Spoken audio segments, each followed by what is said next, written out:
December 20th, 1914, brought another day of misery to the Western Front. Private Wilhelm Müller crouched in the German trench near Ypres, Belgium, pressing his back against the muddy wall as British artillery shells whistled overhead.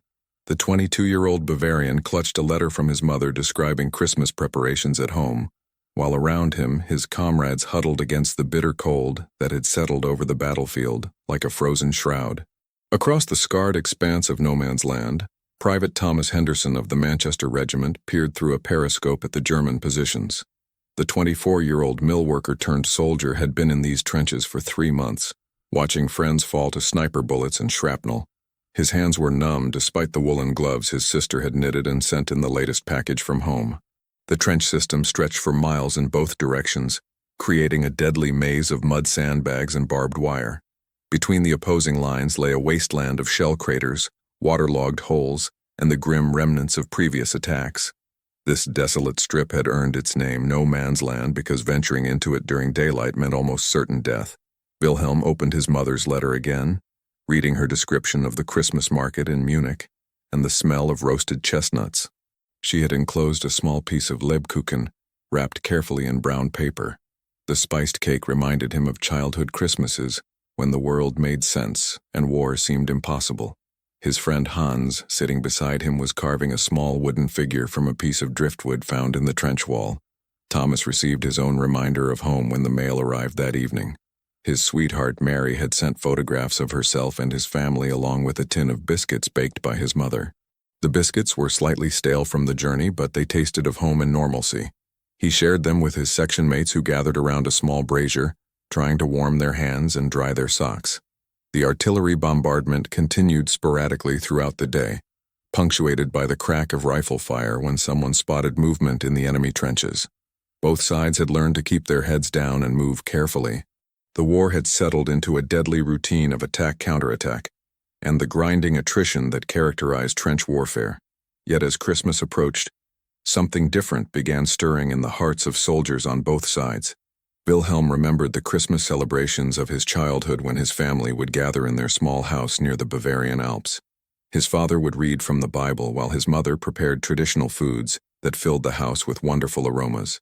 Those memories seemed to belong to another world now as he sat in the mud, listening to the distant rumble of artillery and the occasional crack of a sniper rifle. Thomas thought about the Christmas services at his parish church in Manchester, where the choir would sing traditional carols and the congregation would join together in celebration of peace on earth. The irony was not lost on him that he was now sitting in a trench trying to kill other Christians who were probably thinking similar thoughts about their own Christmas traditions. December 21st brought news that packages were arriving from home for soldiers on both sides.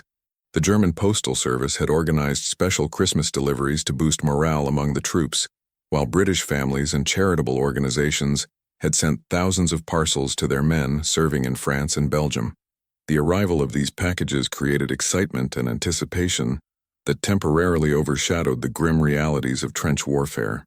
Wilhelm received a package from his family containing sausages, chocolate cigarettes, and a small Christmas tree no taller than his forearm. The miniature Tannenbaum had been carefully wrapped to protect its branches during the journey from Bavaria to Belgium. Along with the tree came a handful of small candles and a few simple ornaments that his sister had made by hand. Thomas opened his Christmas box to find plum pudding tins of beef chocolate and tobacco, along with a hand-knitted scarf from his mother. Hidden beneath the food items was a small bottle of whiskey that his father had included, despite regulations against alcohol in the packages. The familiar smell of the tobacco reminded him of evenings spent in the local pub before the war changed everything. The packages created a festive atmosphere in both trenches as soldiers shared their gifts and talked about home.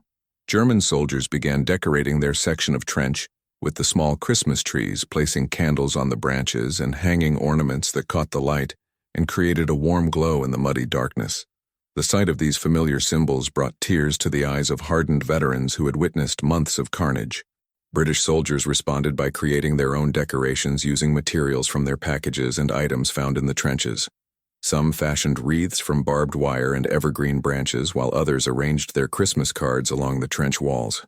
The competitive spirit that existed between the armies extended even to holiday decorations, as each side tried to create the most impressive display. Wilhelm and Hans worked together to arrange their Christmas tree in a prominent position where it could be seen by anyone passing through their section of trench. They lit the candles, carefully conserving them for Christmas Eve, when they planned to have a proper celebration. Hans had finished carving his wooden nativity scene and placed it beneath the tree, creating a miniature shrine that reminded everyone of the religious significance of the approaching holiday. Thomas helped his mates arrange their own Christmas display, using a combination of decorations from home and improvised materials found in the trenches. They hung their Christmas cards on strings stretched between support posts and arranged their packages in neat piles that suggested abundance despite the harsh conditions. The effort to create beauty in such an ugly place seemed important to everyone involved. December 22nd brought a noticeable reduction in hostile activity, as both sides seemed reluctant to spoil the approaching holiday with unnecessary violence. Artillery fire decreased to sporadic exchanges, while sniper activity dropped to the minimum required to maintain alertness. Soldiers on both sides began to hope that Christmas might bring a temporary respite from the killing that had consumed their lives for months. The weather remained bitterly cold, with frost covering everything in the trenches and making movement difficult on the frozen ground. Soldiers wrapped themselves in every available piece of clothing and huddled around small fires trying to stay warm. The cold was so intense that rifles sometimes froze and had to be thawed before they could be fired effectively. Wilhelm spent the day writing letters to his family, describing life in the trenches and expressing hope that the war would end soon so he could return home. He carefully avoided mentioning the worst aspects of trench warfare, knowing that his letters would be censored and that his family was already worried enough about his safety. Instead, he focused on the camaraderie among his fellow soldiers and the small pleasures that made life bearable. Thomas wrote his own letters home describing the Christmas packages and the decorations that were appearing in the trenches. He told Mary about the photographs he carried of her and how they helped him remember what he was fighting for. He also wrote to his parents, thanking them for the Christmas gifts and assuring them that he was staying warm and well-fed despite the difficult conditions. The evening brought an unusual quiet to the front lines, as both sides seemed to be preparing for Christmas rather than war. German soldiers could be heard singing quietly in their trenches, while British troops responded with their own songs and conversations. The normal sounds of military activity were replaced by more peaceful noises that suggested men thinking about home and family, rather than killing and dying. Wilhelm joined his comrades in singing traditional German Christmas carols, including O Tannenbaum and Stille Nacht. The familiar melodies brought comfort and a sense of connection to the world beyond the trenches. Other soldiers contributed their own favorite songs, creating an impromptu concert that echoed along the German lines and carried across no man's land to the British positions. Thomas listened to the Germans singing with mixed emotions, recognizing some of the melodies despite not understanding the words. The voices sounded remarkably human and peaceful for men who were supposed to be bloodthirsty enemies. When his own comrades began singing British carols in response, the musical exchange created an atmosphere that seemed more appropriate for Christmas than for war. December 23rd brought the arrival of additional packages from home, along with special Christmas rations distributed by both armies. German soldiers received extra sausages and chocolate, while British troops got additional rum rations and special Christmas puddings. The improved food and the festive packages created an atmosphere of celebration that temporarily overshadowed the grim realities of their situation. Wilhelm received a second package from his church congregation containing religious materials and additional Christmas decorations. The package included a small Bible bound in leather, along with religious cards and a wooden cross that had been blessed by his village priest. These items provided spiritual comfort and reminded him of the religious significance of Christmas beyond the secular celebrations. Thomas got a package from his workplace containing gifts from his fellow mill workers, who had pooled their money to send cigarettes, chocolate, and warm clothing to their former colleague. The gesture touched him deeply because it showed that people at home were thinking about the soldiers and making sacrifices to support them. The package also contained letters from friends describing life in Manchester and expressing hope for his safe return. The packages and special rations created opportunities for soldiers to share their good fortune with comrades who had received less or nothing at all. Wilhelm shared his chocolate with soldiers whose families could not afford to send packages, while Thomas distributed cigarettes to men whose parcels had been lost or delayed in transit. This spirit of sharing and generosity reflected the Christmas spirit that was beginning to emerge, despite the hostile environment. Both sides began preparing for Christmas Eve celebrations within their respective trenches. German soldiers arranged their Christmas trees and prepared to light candles while British troops organized their own festivities, using the materials available to them. The anticipation of Christmas created excitement that temporarily displaced thoughts of war and killing. Wilhelm and his comrades spent the afternoon preparing for their Christmas Eve celebration by arranging their decorations and planning their evening activities. They decided to hold a special dinner using their Christmas packages and to sing carols together as they had done at home before the war.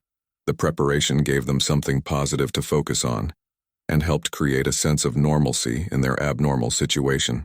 Thomas worked with his section mates to organize their own Christmas Eve celebration, including a special meal and entertainment provided by soldiers who had musical or theatrical talents. They planned to share their Christmas packages and to tell stories about home and family. The planning process created camaraderie and anticipation that made the harsh conditions seem more bearable. Christmas Eve arrived with clear skies and bitter cold that made every breath visible and turned water into ice within minutes. The usual military routines continued, but with less intensity as both sides seemed reluctant to engage in serious fighting on the night before Christmas. Artillery fire was sporadic and sniper activity decreased to the minimum necessary to maintain security. As darkness fell, German soldiers began lighting their Christmas candles, creating a warm glow that could be seen from the British trenches. The small flames flickered in the cold air but provided both light and symbolic warmth that reminded everyone of Christmas celebrations at home. The sight of candles burning in a war zone created a surreal atmosphere that seemed to belong to a different world. Wilhelm joined his comrades around their Christmas tree as they lit the candles and began singing Stille Nacht. The familiar words brought tears to his eyes as he remembered Christmas Eve spent with his family in their warm house, far from the mud and misery of the trenches. The song seemed to transform their section of trench into a sacred space, where peace was possible even in the midst of war. The sound of German voices singing Christmas carols drifted across no man's land, reaching the ears of British soldiers, who stopped their conversations to listen. The melody was unmistakable despite the foreign words, and several British soldiers recognized the tune as Silent Night, which they had sung in their own churches many times. The music created a bridge between the opposing armies that transcended language and nationality. Thomas felt something stir in his heart as he listened to the German carol. Despite months of training to view the enemy as inhuman monsters, the voices singing across no man's land sounded remarkably like the church choir from his Manchester parish. The beauty of the music and the obvious sincerity of the singers made it difficult to maintain hatred for men who were celebrating the same holiday with the same reverence. After the Germans finished their song, a British soldier began singing, "O come all ye faithful," and others quickly joined in creating a chorus that rang out across the battlefield. The familiar words provided comfort and connection to home, while also serving as a response to the German carol. The musical exchange continued for over an hour, with both sides taking turns performing their favorite Christmas songs. Wilhelm listened to the British carols with growing amazement at the similarity between their Christmas traditions and his own.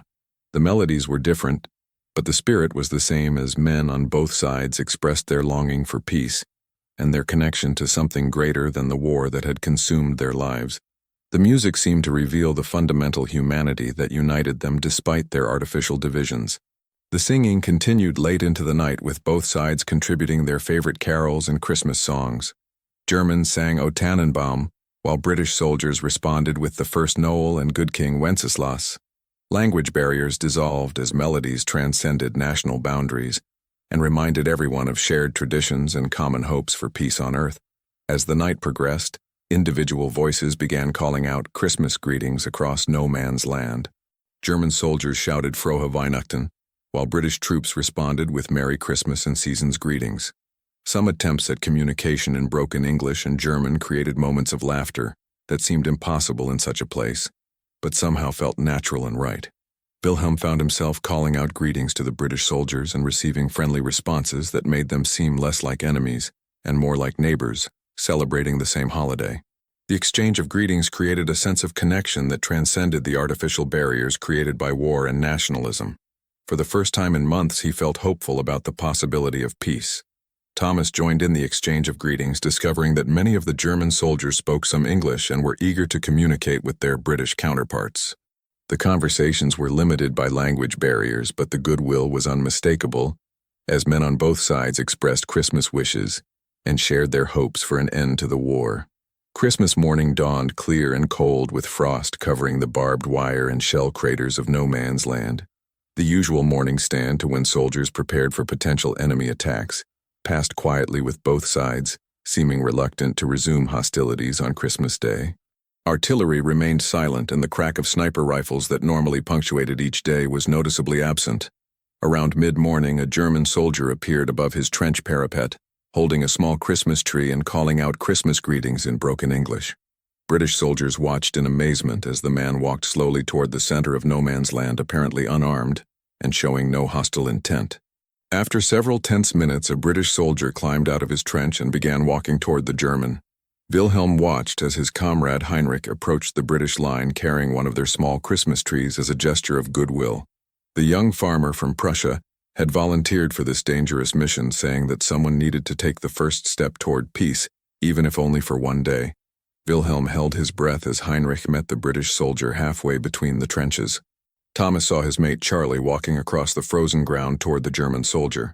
Charlie was known for his quick temper and fierce loyalty to his mates, but something about Christmas morning had softened his usual hostility.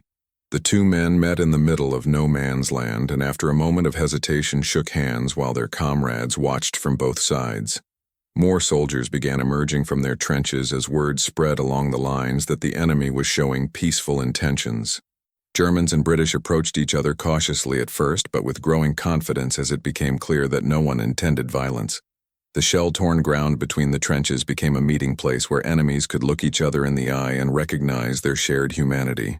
Wilhelm climbed out of his trench carrying a piece of chocolate from his Christmas package, along with a small wooden carving that Hans had made. He approached a group of British soldiers who seemed friendly enough despite their foreign uniforms and unfamiliar accents. One of them offered him a cigarette, while another showed him a photograph of his family back in England. The language barrier made conversation difficult, but gestures and smiles conveyed goodwill more effectively than words. Wilhelm showed the British soldiers his own photographs from home, while they shared their Christmas packages and talked about their families using the few words they had in common. The universal experiences of missing loved ones and hoping for peace created bonds that transcended nationality. Thomas found himself face to face with a German soldier who looked remarkably like his younger brother back home. The German was trying to communicate something in broken English while pointing to a photograph of what appeared to be his sweetheart. Thomas responded by showing his own photograph of Mary, and both men smiled at the universal experience of missing someone special during wartime. The exchanges continued throughout the morning as soldiers from both sides shared cigarettes, chocolate, and small mementos from home. Some Germans offered brass buttons from their uniforms as souvenirs, while British soldiers reciprocated with cap badges and other military insignia. These small gifts became symbols of friendship between men who had been trying to kill each other just days before. Someone produced a makeshift ball fashioned from rags and string, and the idea of a game quickly took hold among the younger soldiers. The frozen ground of no man's land was hardly suitable for sport, being pocked with shell holes and littered with debris, but the enthusiasm for play overcame practical considerations. Jackets and helmets were arranged to mark rough boundaries, while soldiers from both armies gathered to participate or watch. Wilhelm found himself in an informal kickabout with several British soldiers, including Thomas, who had impressed him with his friendly demeanor and obvious intelligence. The activity was chaotic, with players slipping in the mud and stumbling over hidden obstacles. But the laughter and good-natured competition created an atmosphere of joy that seemed impossible in such a place. The impromptu games became a centerpiece of the Christmas gathering, with soldiers cheering for good plays regardless of which uniform the player wore. Language differences disappeared as the universal appeal of sport took over. Germans and British played together in small groups, competing and cooperating in the spirit of friendly rivalry, rather than deadly enmity. Thomas marveled at the absurdity of playing games with men he had been ordered to kill. The German soldier beside him was laughing as he slipped in a muddy crater, and Thomas instinctively offered a hand to help him up. The gesture felt natural and right, despite everything he had been taught about the enemy. War seemed like madness when faced with such obvious evidence of shared humanity. The activities continued for several hours, with players rotating in and out, as others wanted their chance to participate. No one kept formal score because winning seemed less important than simply playing together. The joy of physical activity and friendly competition reminded everyone of peacetime pleasures that war had temporarily stolen from their lives. Wilhelm kicked the makeshift ball toward what might have been a goal, though the improvised nature of the playing area made such determinations largely academic. His teammates cheered regardless of nationality, and he found himself celebrating with a British soldier. The moment crystallized everything that was wrong with the war, and everything that was right with human nature, when given a chance to express itself freely. As the afternoon progressed, soldiers began sharing more personal stories despite the language barriers. Photographs were passed around showing families, sweethearts, and homes left behind. Some men discovered they had worked in similar trades before the war, while others found common interests in music, literature, or simple pleasures like gardening or fishing. Thomas learned that Wilhelm had been a teacher before joining the army and was passionate about literature and music. Wilhelm discovered that Thomas had worked in a textile mill but dreamed of opening his own shop someday. These personal details made it increasingly difficult to view each other as faceless enemies deserving of death. The conversations revealed the fundamental similarity of hopes and dreams on both sides of the conflict. German soldiers missed their families and worried about loved ones just as British soldiers did. They spoke of wanting to return home to resume interrupted lives and pursue postponed dreams. The war had imposed artificial divisions between men who might have been friends under different circumstances. Some soldiers exchanged addresses hoping to correspond after the war ended. Others made tentative plans to visit each other in peacetime, though everyone understood that such meetings might never occur. The gesture itself was important as a declaration of faith in eventual peace and reconciliation between their nations. Wilhelm gave Thomas his home address in Munich and promised to write if he survived the war. Thomas reciprocated with his Manchester address and invited Wilhelm to visit England when peace returned. Both men understood the uncertainty of their survival, but the exchange represented hope for a future beyond the trenches and battlefields. As the sun began to set on Christmas Day, the reality of their situation gradually reasserted itself. Officers from both sides who had initially tolerated the fraternization began ordering their men to return to their trenches. The war would resume, and these temporary friends would once again become enemies trying to kill each other. The farewells were emotional and reluctant, as soldiers who had spent the day as comrades prepared to return to their hostile positions. Some embraced while others simply shook hands, but all seemed to understand that they had experienced something extraordinary that would remain with them for the rest of their lives. Wilhelm and Thomas lingered longer than most, reluctant to end their brief friendship. They had discovered so much in common during their conversations that returning to enmity seemed almost impossible. Yet both understood their duty to their respective armies and the impossibility of maintaining personal relationships across enemy lines. Thomas spoke for both of them when he said that perhaps after the war, they might meet again under better circumstances. Wilhelm nodded and expressed hope that their countries would find peace soon, so that ordinary people could resume normal relationships. They shook hands one final time before walking back to their respective trenches. The return to the trenches felt like awakening from a beautiful dream to harsh reality. Soldiers who had laughed and played together just hours before now had to resume their roles as enemies. The transformation was psychologically difficult for many who had experienced genuine friendship with men they were supposed to hate. Wilhelm settled back into his muddy position and tried to reconcile the events of Christmas Day with everything he had been taught about the war. The British soldiers he had met seemed decent, honorable men who loved their families and wanted peace just as he did. The propaganda that portrayed them as monsters seemed obviously false after personal contact. Thomas experienced similar confusion as he cleaned his rifle and prepared for the resumption of hostilities. The German soldiers he had befriended were clearly good men caught up in circumstances beyond their control. The idea of shooting at them seemed not just wrong but insane after spending a day in their company. Officers on both sides moved quickly to prevent any repetition of the Christmas fraternization. Orders were issued forbidding any communication with the enemy and threatening severe punishment for soldiers who attempted to repeat the Christmas Day events. The high command on both sides feared that such fraternization would undermine the war effort and make soldiers reluctant to fight. The official response could not erase the memories of Christmas Day, however. Soldiers wrote letters home describing the extraordinary events they had witnessed and participated in. These letters spread the story of the Christmas truce throughout Britain and Germany, creating a powerful symbol of peace and human decency in the midst of war. Wilhelm wrote to his mother describing the games and the British soldiers he had met. He told her that the enemy was not the monsters portrayed in German propaganda, but ordinary men missing their families and hoping for peace. His letter was censored, but enough details remained to convey the essential message about shared humanity transcending national boundaries. Thomas wrote to Mary about playing with German soldiers and discovering their fundamental similarity to British men. He described the absurdity of trying to kill people who seemed so much like his own friends and neighbors. His letter helped spread awareness of the Christmas truce throughout Manchester and beyond. The Christmas truce of 1914 became one of the most famous events of World War I, despite official attempts to suppress knowledge of it. The story captured imaginations because it demonstrated that even in the most extreme circumstances, human decency could triumph over hatred and violence. Ordinary soldiers had spontaneously created peace, where their governments had created war. The informal games played in the mud of no man's land became a particularly powerful symbol, because sport represented the best aspects of human competition, without the deadly consequences of warfare. The image of enemies playing together as friends resonated with people who were tired of war and longing for peace.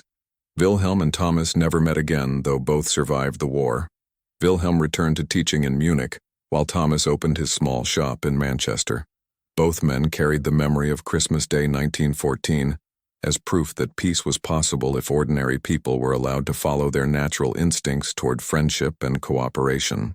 The Christmas truce demonstrated that soldiers on both sides were fundamentally similar men, caught up in a conflict that served the interests of politicians and generals rather than ordinary people. The brief outbreak of peace showed what might be possible if human nature were allowed to express itself, without the artificial constraints of nationalism and militarism. Years later, when veterans of the Christmas truce told their stories to children and grandchildren, they emphasized the lesson that enemies could become friends when they recognized their shared humanity. The games in the mud became a metaphor for the possibility of peace and reconciliation, even in the most unlikely circumstances. The legacy of Christmas Day 1914 endured long after the war ended, and the participants had died. The story continued to inspire people facing their own conflicts and divisions, reminding them that human decency could triumph over hatred if given the chance. The image of German and British soldiers lined up side by side, not for inspection, but for games in the mud, remained a powerful symbol of hope in a world too often divided by artificial barriers and unnecessary conflicts. Thank you for watching. If you enjoyed learning about this extraordinary moment in history, when enemies became friends on Christmas Day 1914, please give this video a thumbs up and let me know what you thought in the comments below. What struck you most about the Christmas truce? Have you heard other stories of humanity triumphing over conflict? If you're not already subscribed, please hit that subscribe button and ring the notification bell so you never miss our deep dives into the most fascinating and moving stories from history. Your support helps us continue bringing these important human stories to light. What other remarkable moments from World War I would you like us to explore? Drop your suggestions in the comments. I read every single one, and your ideas often inspire our next videos. Until next time, remember that even in the darkest moments of human history, the light of our shared humanity can still shine through.